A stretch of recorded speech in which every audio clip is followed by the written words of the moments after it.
जय हिंद दोस्तों। आज का टॉपिक है मोहम्मद गोरी पार्ट 3। मोहम्मद गोरी के भारतीय आक्रमणों के प्रभाव। पहला प्रभाव है राजनीतिक प्रभाव। मोहम्मद गोरी के भारतीय आक्रमण अनेक दृष्टिकोण से महत्वपूर्ण कहे जा सकते हैं। गोरी आक्रमण के राजनीतिक प्रभाव दो कारणों से महत्वपूर्ण कहे जा सकते हैं: भारत में हिंदू साम्राज्य की समाप्ति तथा इस देश में मुस्लिम साम्राज्य की स्थापना। पहला है भारत में हिंदू राज्य की समाप्ति। मोहम्मद गोरी के आक्रमण के पूर्व भारत में अनेक छोटे बड़े हिंदू राज्य थे। उनमें से तो कुछ काफ़ी शक्तिशाली और समृद्ध भी थे। यद्यपि उनके बीच निरंतर संघर्ष हो रहे थे, किंतु संभव था कि इसी प्रक्रिया में एक शक्तिशाली केंद्रीय राज्य की स्थापना हो जाती। किंतु मोहम्मद गोरी की सफलता के बाद इस बात की संभावना सदियों के लिए टल गई। गोरी की सफलता से भारत में कोई ऐसा हिंदू शासक नहीं बच गया था जो हिंदुओं की शक्ति को संगठित कर भारतीय क्षेत्रों को मुस्लिम विजेताओं के हाथों में जाने से बचा लेता। राजनीतिक दृष्टि से भारत के सर्वाधिक महत्वपूर्ण नगर दिल्ली पर अब मुसलमानों का अधिकार हो गया, जिससे उत्तरी भारत का विजय करना उनके लिए सहज हो गया। मोहम्मद गोरी के साथ भारत पर विदेशी प्रभुत्व का जो सिलसिला शुरू हुआ वह 1947 ईस्वी में भारतीय स्वतंत्रता के बाद ही समाप्त हुआ। यद्यपि मराठों और राजपूतों ने अनेक बार हिंदू साम्राज्य की स्थापना के प्रयास किए, परंतु उन्हें सफलता नहीं मिली। सेकंड कारण है भारत में मुस्लिम साम्राज्य की स्थापना। मोहम्मद गोरी की विजयों का सबसे महत्वपूर्ण राजनीतिक प्रभाव था भारत में एक मुस्लिम राज्य की स्थापना। गोरी के आक्रमण के पूर्व अरबों और महमूद गजनवी ने भी भारत पर आक्रमण किए थे। अरबों की सिंध में और गजनवी को पंजाब तथा मुल्तान में मुस्लिम राज्य की स्थापना करने का सौभाग्य भी प्राप्त हुआ, किंतु उनकी विजय अधूरी थी और वे भारत में एक स्थायी मुस्लिम राज्य की स्थापना करने में असफल रहे। मोहम्मद गोरी का लक्ष्य ही भारत में मुस्लिम साम्राज्य की स्थापना करना था। वह अपने लक्ष्य की प्राप्ति में सफल रहा। उसने भारत में पहली बार मुस्लिम साम्राज्य की स्थापना की, जो लगभग 6 सदियों तक इस देश पर स्थापित रहा। तीसरा कारण है भारत में राजनीतिक एकीकरण। मोहम्मद गोरी की विजय ने भारत में राजनीतिक एकीकरण का मार्ग सुगम बना दिया। राजपूतों की पराजय से अनेक देशीय प्रणाली का अंत हो गया। असीम शक्तियों से विभूषित राजा द्वारा संचालित एक केंद्रीय राजनीतिक संगठन तुर्क सुल्तानों का राजनीतिक आदर्श था। विभिन्न क्षेत्रों में सामंतशाही परंपराओं को तोड़ने और एक सुदृढ़ केंद्रीय प्रणाली की स्थापना में तुर्कों की एकता प्रणाली ने काफ़ी महत्वपूर्ण भूमिका निभाई। इस प्रकार हर्ष की मृत्यु के पश्चात भारत की जो राजनीतिक एकता लुप्त हो गई थी, उसे तुर्कों ने फिर से स्थापित करने के मार्ग को सहज बना दिया। उन्होंने दिल्ली सल्तनत के अंतर्गत नए नगरों और विशाल मार्गों का निर्माण कर एक अखिल भारतीय शासन प्रणाली भी प्रदान की। केंद्रीय राजतंत्र का उदय हुआ। राजनीतिक दृष्टिकोण विस्तृत होता गया और अलगाव की स्थिति कम होने लगी। दूसरा है सैनिक प्रभाव। दूसरा प्रभाव सैनिक दृष्टिकोण से भी गोरी के आक्रमण के प्रभाव महत्वपूर्ण थे। इसने भारतीय शासकों की सैनिक दुर्बलताओं का पर्दाफाश किया। भारतीय शासकों को अपनी सैनिक कमजोरियों का विशेष रूप से दोषपूर्ण सैन्य संगठन एवं युद्ध नीति का अनुभव हुआ, किंतु अभी भी वे सचेत न हो सके। अतः भविष्य में मुस्लिम सैनिकों के विरुद्ध शायद ही उन्हें कभी सफलता मिली। मोहम्मद गोरी की सफलता में गोर सैनिकों का महत्वपूर्ण हाथ था। उनकी विजय उनके श्रेष्ठतर सैन्य संगठन, युद्ध नीति और सैन्य संचालन का प्रतीक कही जा सकती है। फिर भी तुर्कों की विजय से भारतीय सेना के स्वरूप तथा संगठन में परिवर्तन हुए। अब युद्ध केवल एक वर्ण अथवा जाति विशेष का एकाधिकार नहीं रह गया। सेना में भर्ती के द्वार भी सभी योग्य व्यक्तियों के लिए खोल दिए गए। काफ़ी दूरी तक सेना का सामंती स्वरूप समाप्त हो गया और शक्तिशाली स्थायी सेना का संगठन किया गया। इसी प्रकार सामरिक चालों के क्षेत्र में भी भारतीय सेना मध्य एशियाई शक्तियों के समानांतर हो गया। पैदल सेना को अश्वारोही लड़ाकू सेना में बदल दिया गया। सैनिकों की गतिशीलता एवं आक्रामक क्षमता बढ़ गई। तीसरा प्रभाव है सामाजिक तथा सांस्कृतिक प्रभाव। भारत में मुस्लिम साम्राज्य की स्थापना से इस्लाम के प्रचार एवं प्रसार के लिए एक विस्तृत क्षेत्र मिल गया। बड़ी संख्या में विदेशी मुसलमान यहाँ आकर बस गए। अनेकानेक हिंदुओं ने राज्य पद, प्रगति और अपनी संपन्नता वृद्धि के उद्देश्य से इस्लाम को अंगीकार कर लिया। बहुत से हिंदुओं को बलात् मुसलमान बनाया गया। इसके पूर्व भारत में यवनों, ईरानियों, शकों, हुड़ों, कुषाणों आदि के आक्रमण हुए थे। यद्यपि इन विदेशी आक्रमणकारियों को सैनिक और राजनीतिक सफलता मिली, किंतु कालांतर में ये हिंदू समाज में दूध और पानी की तरह मिल गए। इस बार ऐसी बात नहीं हुई। मुसलमानों ने इस देश में हिंदुओं से पृथक स्थान बनाकर रखा। समाज में हिंदू और मुसलमान ऐसे दो वर्ग बन गए जो समानांतर रेखाओं के समान कभी नहीं मिल सके। यद्यपि हिंदू और मुसलमान दोनों एक दूसरे से तटस्थ रहना चाहते थे, फिर भी किसी न किसी रूप में दोनों का एक दूसरे पर प्रभाव पड़ना भी स्वाभाविक एवं अनिवार्य था। दोनों की सभ्यता एवं संस्कृति अलग रही, लेकिन कई क्षेत्रों में दोनों ने एक दूसरे को प्रभावित किया। इस प्रकार भारत में एक नवीन इंडो इस्लामी संस्कृति का विकास हुआ। भारत में शिक्षा, साहित्य, ज्ञान विज्ञान, कला कौशल, संगीत आदि सभी क्षेत्रों में नई व्यवस्थाओं और शैलियों का प्रादुर्भाव हुआ। फारसी भाषा के प्रचलन से प्रशासकीय भाषा में एकरूपता आई। चौथा प्रभाव है सांप्रदायिक वैमनस्यता का बीजारोपण। मुस्लिम साम्राज्य की स्थापना के बाद भारत में मुस्लिम शासकों ने इस्लाम के प्रचार के लिए अथक प्रयत्न किए। धीरे धीरे इस देश में मुसलमानों की संख्या बढ़ती गई। हिंदू और मुसलमान दोनों समाज में कुछ कट्टर विचार के लोग थे, जिससे इनका आपसी संबंध बिगड़ने लगा। भारतीय जीवन के विभिन्न अंगों पर इनका बुरा प्रभाव पड़ा। सांप्रदायिक समस्या पैदा होने लगी। औरंगजेब जैसे अदूरदर्शी मुस्लिम शासकों ने इस समस्या को और भी गंभीर बना दिया। इसी समस्या का एक कुपरिणाम हमारे देश का विभाजन कहा जा सकता है। इस प्रकार मोहम्मद गोरी के द्वारा भारत में प्रथम मुस्लिम राज्य की स्थापना के साथ हिंदू मुस्लिम वैमनस्य एवं भविष्य में भारत का विभाजन का बीजारोपण हुआ। पांचवा, आर्थिक प्रभाव। आर्थिक दृष्टिकोण से भी मोहम्मद गोरी के आक्रमण महत्व के थे। इसके कारण भारत को युद्धों और लूटों से धन की अपार हानि उठानी पड़ी। गोरी का एक उद्देश्य भारतीय संपत्ति का अपहरण भी था। आक्रमणकारियों ने देश को जी भरकर लूटा। इससे गोरी को काफी संपत्ति प्राप्त हुई। तुर्क विजय के आर्थिक प्रभावों को स्पष्ट करते हुए प्रोफेसर हबीब ने लिखा है कि इसने भारत में नागरीय क्रांति को जन्म दिया। राजपूत युग के प्राचीन कुलीन नगरों के द्वारा ऊंच नीच के भेदभाव बिना प्रत्येक वर्ग के लोगों, मजदूरों और कारीगरों, हिंदुओं और मुसलमानों, चांडालों और ब्राह्मणों सब के लिए खोल दिए गए। तुर्क शासन ने सामाजिक भेदभावों और उस नागरिक जीवन का आधार वर्ग व्यवस्था को मानना अस्वीकार कर दिया। अतः सभी वर्ग के लोगों ने तत्परता से नगरों का निर्माण में नई सरकार को सहयोग दिया। बाहरी दुनिया के साथ संपर्क स्थापित करने और नए श्रमिक वर्गीय नगरों के उदय के साथ ही व्यापार को नया प्रोत्साहन मिला। वैदिक प्रणाली की एकरूपता, कर संबंधी नियम और मुद्रा ने व्यापारियों का क्षेत्र बढ़ा दिया। कुछ दूरी तक भारत के विदेशी व्यापार को इससे लाभ भी हुआ।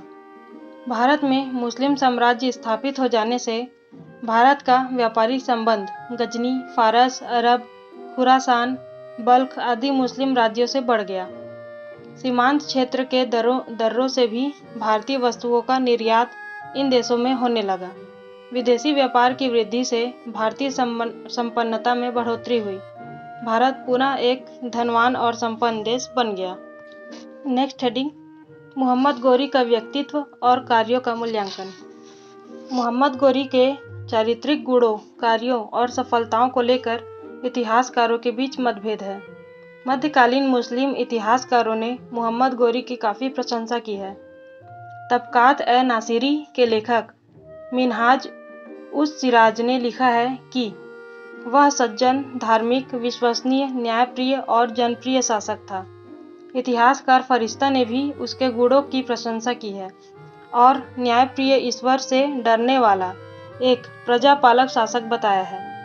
डॉक्टर ईश्वरी प्रसाद ने भी उसके चरित्र की इन गुणों की प्रशंसा की है किंतु लेनपुल और डॉक्टर आशीर्वादी लाल श्रीवास्तव आदि विद्वानों ने उसके गुणों के साथ साथ उसकी कमजोरियों की भी चर्चा की है। मोहम्मद गोरी के कार्यों की आलोचना करते हुए श्री राम शर्मा ने लिखा है कि मोहम्मद गोरी के प्रारंभिक कार्य भविष्य के लिए उतने आशापूर्ण नहीं थे जितने कि वे 100 वर्ष पूर्व बतुशिकन महमूद के, किंतु मोहम्मद गोरी के चरित्र और कार्यों के निष्पक्ष मूल्यांकन के लिए यह जरूरी हो जाता है कि हम उसके गुण तथा दोषों का संतुलित अध्ययन करें। पहला है एक व्यक्ति के रूप में। एक व्यक्ति के रूप में मोहम्मद गोरी का चरित्र प्रशंसनीय है। वह कई गुणों से संपन्न था। वह अच्छे स्वभाव का व्यक्ति था और उसमें पारिवारिक स्नेह, प्रेम, वात्सल्य, बंधुत्व, स्वामी भक्ति आदि गुण भरे हुए थे। वह अपने भाई के प्रति सदा सम्मान, श्रद्धा और भक्ति रखता था और जीवन भर उसका विश्वास पात्र बना रहा। वह अपने दासों के प्रति उदार, दयालु और स्नेही था। ईश्वर ने उसे पुत्र नहीं दिया था, किंतु वह अपने दासों को अपनी संतान समझता था और उनके साथ अच्छा व्यवहार करता था। वह बुद्धिमान, दूरदर्शी और योग्य व्यक्ति था।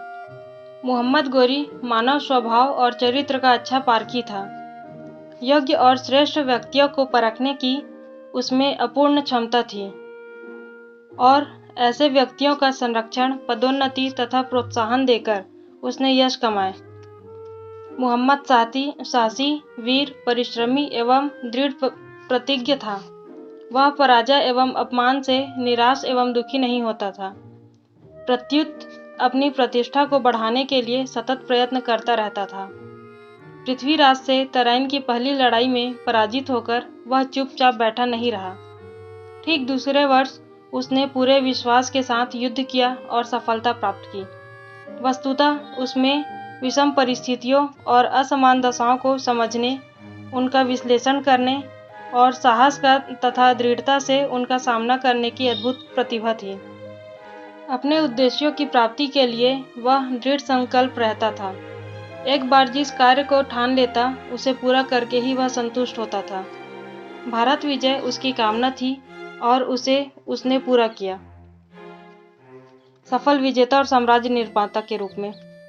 यद्यपि मोहम्मद गोरी महमूद के समान महान और कुशल सेना नायक नहीं था, परंतु वह वीर योद्धा और सफल विजेता था। उसकी सेना में कुशल सैनिक थे। फिर भी अल्हिलवाड़ा, तराइन के प्रथम युद्ध तथा ख्वारिज्म के युद्ध में उसकी भयंकर पराजय हुई, पर वह कभी भी इन पराजयों से हतोत्साहित नहीं हुआ। वह बड़ा उत्साही और साहसी था। पृथ्वीराज को तराइन में ही परास्त कर उसने भारत में मुस्लिम साम्राज्य की स्थापना कर ली। वह एक सफल साम्राज्य निर्माता था। उसे गजनी का राज्य पैतृक विरासत के रूप में मिला था, किंतु अपनी मृत्यु के समय वह एशिया में पश्चिम से पूर्व तक एक विस्तृत एवं विशाल साम्राज्य का स्वामी था। यद्यपि मोहम्मद गोरी के कुशल सेनापति नहीं था, फिर भी वह सैनिक अभियानों की योजना बनाने में अत्यंत निपुण एवं रणनीति का अच्छा ज्ञाता था। शत्रु की कमजोरियों का वह अनुमान लगा लेता था और उसका पूरा फायदा उठाता था। अपनी निर्दिष्ट योजनाओं, अभियानों और युद्धों से उसने उत्तरी भारत के शक्तिशाली राज्यों को छिन्न भिन्न कर दिया। मोहम्मद गोरी ने छोटे से पर्वतीय गजनी राज्य को अपने अभियानों, अपनी सामरिक प्रतिभा, दूरदर्शिता और उत्साह के बल पर मध्य एशिया के एक शक्तिशाली साम्राज्य में परिवर्तित कर दिया। एशिया के इतिहास में मुहम्मद एक सफल साम्राज्य निर्माता है। यद्यपि उसके पूर्व इस्लाम के खलीफाओं ने तथा महमूद गजनवी के समान कुशल सेनापतियों ने भारत पर आक्रमण किए, परंतु उद्देश्यहीनता और अदूरदर्शिता के कारण और अदूरदर्शिता के कारण वे भारत में मुस्लिम साम्राज्य की स्थापना करने में असफल रहे। मुहम्मद ने साम्राज्य निर्माता के उद्देश्य से ही भारत पर आक्रमण किया और उत्तर भारत के विभिन्न क्षेत्रों को जीता। क्षेत्रीय विजय के पश्चात उसने सुनिश्चित ढंग से उन क्षेत्रों में नागरिक प्रशासन की स्थापना की। सभी विजित प्रदेशों पर उसने अपने अधिकारी, सूबेदार तथा प्रतिनिधि नियुक्त कर दिए। अतः वह भारत में मुस्लिम राज्य का संस्थापक कहलाया। उसकी मृत्यु के बाद भी भारत में मुस्लिम साम्राज्य सदियों फलता फूलता रहा। इस प्रकार एक विजेता और साम्राज्य निर्माता के रूप में मुहम्मद गोरी प्रशंसा का पात्र है। कुशल राजनीतिज्ञ। यद्यपि एक सैनिक और सेनापति के रूप में मुहम्मद गोरी महमूद गजनवी से कम योग्य था, किंतु वह उसकी अपेक्षा अधिक व्यवहारिक और कुशल राजनीतिज्ञ था। राजनीतिक परिस्थितियों को समझने बूझने में उसमें अपूर्व क्षमता थी।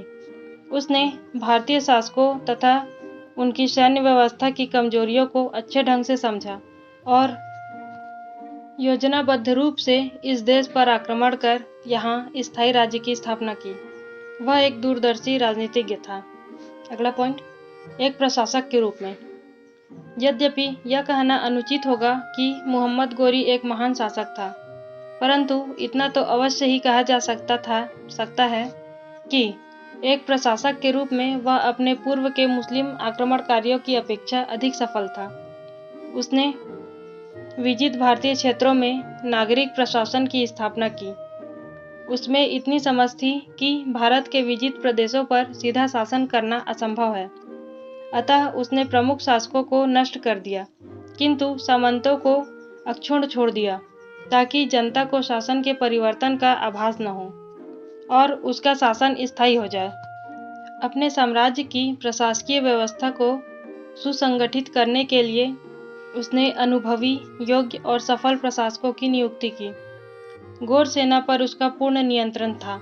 सैन्य शक्ति और शासकीय व्यवस्था से ही उसने अपने साम्राज्य की सुरक्षा के साथ साथ उसका अपूर्व विस्तार भी किया। उनसे विजय के साथ व्यवस्था कार्य भी संपादित किया।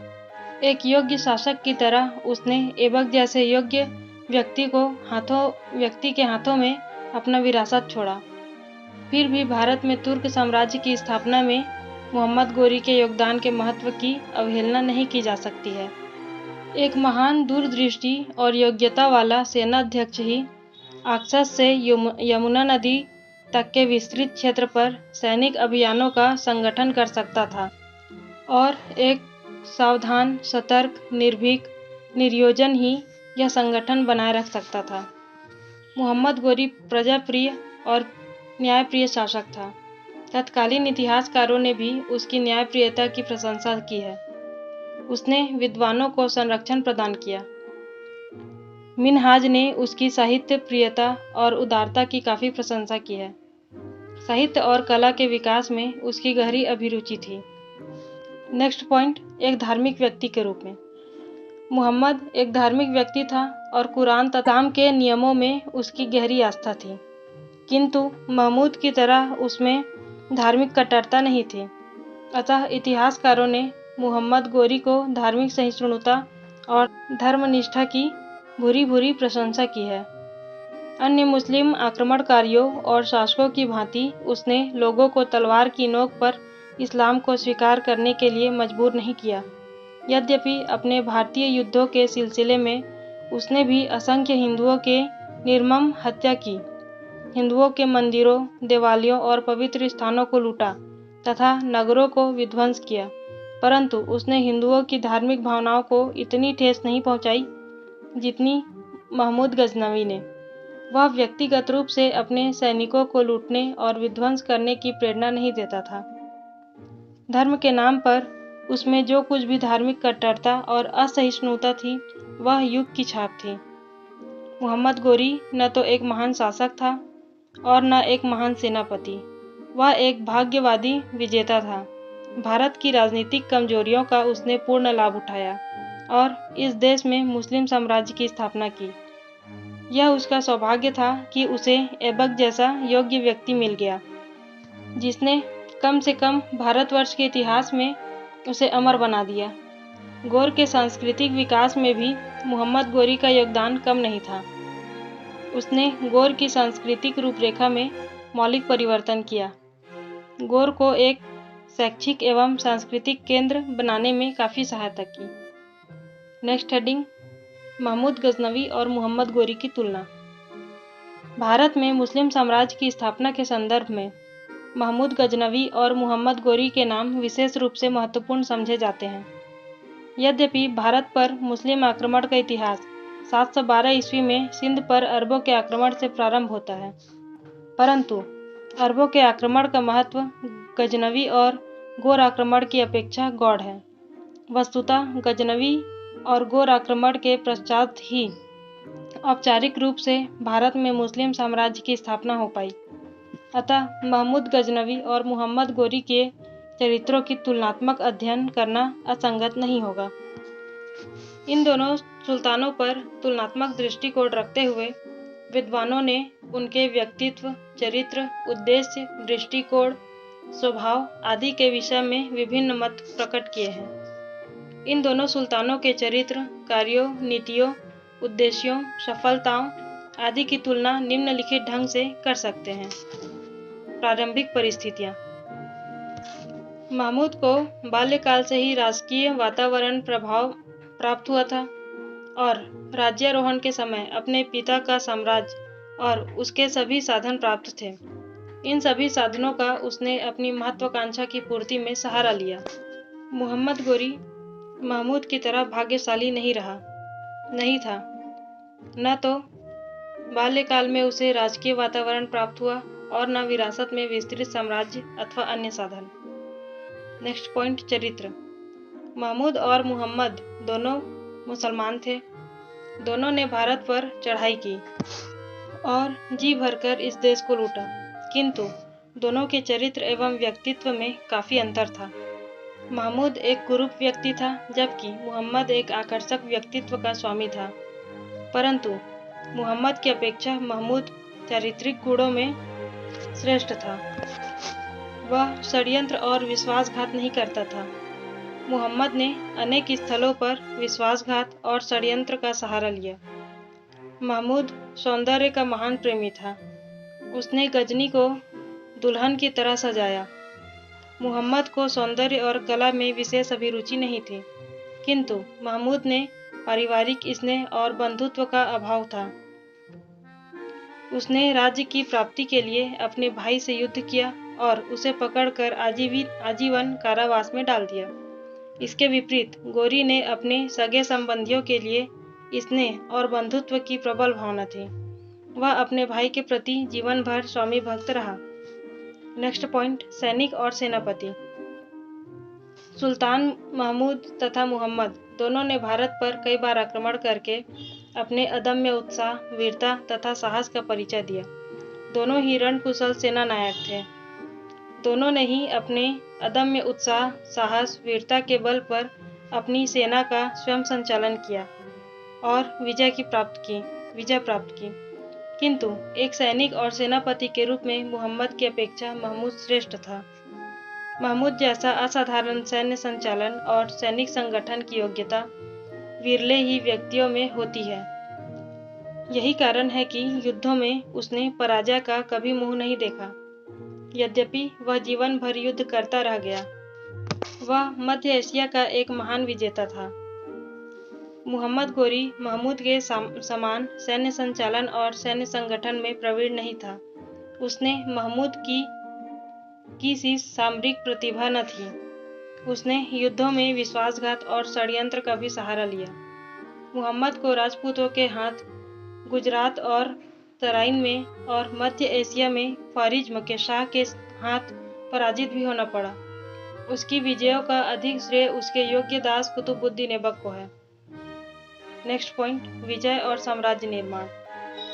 दोनों सुल्तान गजनी के शासक थे और दोनों ही अपनी वीरता, अदम्य उत्साह, योग्यता और महत्वाकांक्षा के बल पर मध्य एशिया तथा भारत में अनेक युद्ध किए और अपने साम्राज्य का विस्तार किया।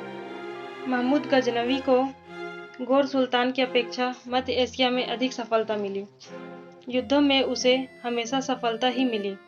मोहम्मद गोरी को महमूद की अपेक्षा भारत में अधिक सफलता मिली, किंतु इसका श्रेय उसकी सैनिक योग्यता से कहीं अधिक भारत के तत्कालीन राजपूत शासकों की राजनीतिक दुर्बलताओं तथा दोषों का था। मोहम्मद गोरी महमूद की तुलना में अधिक भाग्यशाली विजेता था। उसने भारत में मुस्लिम साम्राज्य की स्थापना की। उसकी यह उपलब्धि उसे अपेक्षाकृत अधिक सफल और श्रेष्ठ बना देती है। नेक्स्ट पॉइंट, धर्म प्रचारक और राजनीतिज्ञ के रूप में। धर्म प्रचारक और राजनीतिज्ञ के रूप में दोनों सुल्तानों में बड़ा ही अंतर था। डॉक्टर ईश्वरी प्रसाद की यह उक्ति है कि महमूद की भांति मुहम्मद धर्मांध नहीं था, किंतु मुहम्मद अपने पूर्वज की अपेक्षा अधिक राजनीतिज्ञ था। सत्य प्रतीत होता है महमूद एक कट्टर सुन्नी था। उसने अपने अनुयायियों की धार्मिक भावना को काफ़ी उभाड़ा और भारत के हिंदू शासकों के विरुद्ध जिहाद के नारे लगाए। धर्म के नाम पर उसने हिंदू मंदिरों को ध्वस्त किया और असंख्य मूर्तियों को खंड खंड किया तथा हजारों निर्दोष हिंदुओं को तलवार के घाट उतारा। किंतु मुहम्मद इस दृष्टि से अधिक सहिष्णु और उदार था। उसने कभी भी अपनी सेना को मंदिरों को लूटने, मूर्तियों को तोड़ने, नगरों को नष्ट करने अथवा भयंकर नरसंहार के लिए प्रोत्साहित नहीं किया। ये सारी बातें उसकी विजय योजना में नहीं थी, यद्यपि इस तरह की कुछ बातें हुई। मोहम्मद गोरी एक राजनीतिज्ञ के रूप में महमूद गजनवी से श्रेष्ठतर, चतुर और दूरदर्शी था। मुहम्मद ने 17 बार भारत पर आक्रमण किया और प्रायः सभी बार सफल भी हुआ, किंतु वह भारत में न तो मुस्लिम राज्य स्थापित कर सका और न ही इस्लाम का प्रचार।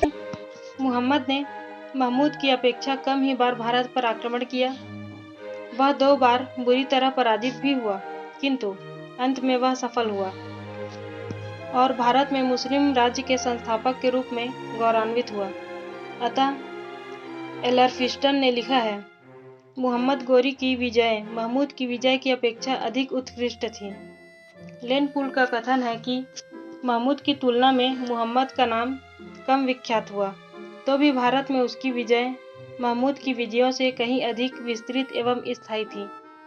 इस प्रकार राजनीतिज्ञ की दृष्टि से मोहम्मद गोरी की कुशलता प्रशंसनीय है। नेक्स्ट पॉइंट, आक्रमणों का उद्देश्य। दोनों सुल्तानों के उद्देश्य में अंतर था। महमूद के भारतीय आक्रमणों और युद्धों का प्रधान उद्देश्य मंदिरों और मूर्तियों को ध्वस्त करना तथा मंदिरों, मठों एवं राजमहलों की संपदा को लूटना था। कुछ अंश में उसके अभियान भारत में इस्लाम धर्म के प्रचार में भी सहायक सिद्ध हुए। महमूद ने भारत में अपने साम्राज्य विस्तार के विषय में नहीं सोचा था। उसका ध्येय कभी भी स्थायी विजय और राज्य की प्राप्ति नहीं थी।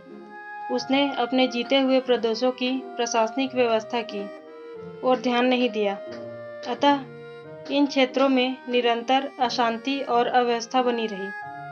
वह भारत में एक लुटेरा और धर्म प्रचारक के रूप में आया था। उसके आक्रमण उस आंधी के समान थे जो आया और गया, इसके स्थायी प्रभाव नहीं हुए। इसके विपरीत मुहम्मद गोरी के उद्देश्य स्पष्ट और महान थे। उसका उद्देश्य भारत में एक स्थायी मुस्लिम साम्राज्य की स्थापना था।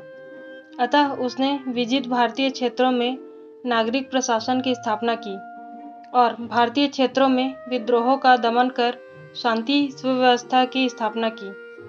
उसकी मृत्यु के बाद भी उसका साम्राज्य भारत में बना रहा। यद्यपि युद्धों और आक्रमणों के सिलसिले में उसकी सेना ने भी मंदिरों और मूर्तियों को तोड़ा फोड़ा तथा महलों, मंदिरों और मठों से अपार संपत्ति प्राप्त की, किंतु उसका उद्देश्य कदापि भारत में इस्लाम का प्रसार करना अथवा लूटना नहीं था। नेक्स्ट पॉइंट, आक्रमण की नीति में अंतर। महमूद ने अपने आक्रमणों में आतंक एवं क्रूरता का प्रदर्शन किया, अतः उसे किसी भी भारतीय शासक का सहयोग प्राप्त नहीं हुआ। भारतीय इतिहास में महमूद को क्रूर, अत्याचारी एवं लुटेरा कहकर पुकारा गया। दूसरी ओर मुहम्मद ने अपनी कूटनीति में जयचंद को मित्र बनाकर पृथ्वीराज पर विजय प्राप्त की। मुहम्मद को कुशल शासक और भारत में मुस्लिम साम्राज्य का जनक कहा जाता है। महमूद के आक्रमण का कोई भी राजनीतिक प्रभाव नहीं हुआ, किंतु मुहम्मद के आक्रमणों के कारण भारत में इस्लामी राज्य की स्थापना हुई। नेक्स्ट पॉइंट, साहित्य एवं कला के प्रति अनुराग। निसंदेह दोनों सुल्तानों ने मंदिरों और मूर्तियों को नष्ट भ्रष्ट किया तथा भयंकर नरसंहार किए। फिर भी साहित्य एवं कला के प्रति उन्होंने अभिरुचि दिखलाई। महमूद स्वयं शिक्षित नहीं था, परंतु वह विद्वानों और साहित्यकारों का उदार आश्रयदाता था। अंसुरी, फारूकी, अलबेरूनी, उतबी, बेहानी, उजरी, फिरदौसी आदि जैसे महान विद्वान उसके राज दरबार को सुशोभित करते थे। उसका दरबार एशिया के किसी भी शासक के दरबार की अपेक्षा अधिक संपन्न था। महमूद ने अपनी राजनीतिक राजधानी गजनी को दुल्हन की तरह सजाया। गजनी में बड़े कलात्मक भवन, मस्जिद, अजायब घर, पुस्तकालय, पुल, सड़क आदि निर्मित किए गए। इसके लिए भारत तथा अन्य देशों के कलाकार एवं शिल्पकार बुलाए गए। गजनी की सुंदरता में चार चांद लग गया। इस दृष्टि से मुहम्मद पीछे पड़ जाता है। यद्यपि वह एक शिक्षित व्यक्ति था, किंतु उसे महमूद के समान साहित्य एवं कला का पोषक नहीं कहा जा सकता है। उसने साहित्य के विकास के लिए शायद ही कोई प्रयास किए। उच्च कोटि के कलात्मक और सुंदर भवनों का निर्माण उसके द्वारा नहीं किया गया। उसमें हम महमूद की बुद्धि और प्रतिभा का अभाव पाते हैं। स्पष्ट है कि दोनों सुल्तानों में कुछ बातों में समानताएं थीं तो कुछ बातों में विभिन्नताएं। अधिक महत्व की जो बात है वह है कि उसमें भारतीय आक्रमण के उद्देश्य, महमूद का उद्देश्य लूटपाट और इस्लाम का भारत में प्रचार था, जबकि मुहम्मद भारत में स्थायी मुस्लिम साम्राज्य की स्थापना करना चाहता था। दोनों को अपने अपने उद्देश्यों में सफलता मिली, किंतु जहाँ तक भारतवर्ष के इतिहास में उनके स्थान का प्रश्न है, महमूद को हम एक क्रूर लुटेरा और अत्याचारी सुल्तान मानते हैं तथा मुहम्मद को भारत में मुस्लिम साम्राज्य के संस्थापक की संज्ञा से विभूषित करते हैं। फिर भी यह स्वीकार करना पड़ेगा कि मुहम्मद ने भारत में महमूद के अधूरे कार्य को ही पूरा किया। महमूद ने मुहम्मद के लिए पथ प्रदर्शक या अग्रदूत का काम किया। तो दोस्तों, यहाँ पर मुहम्मद गोरी का इतिहास पूर्ण हुआ। जय हिंद।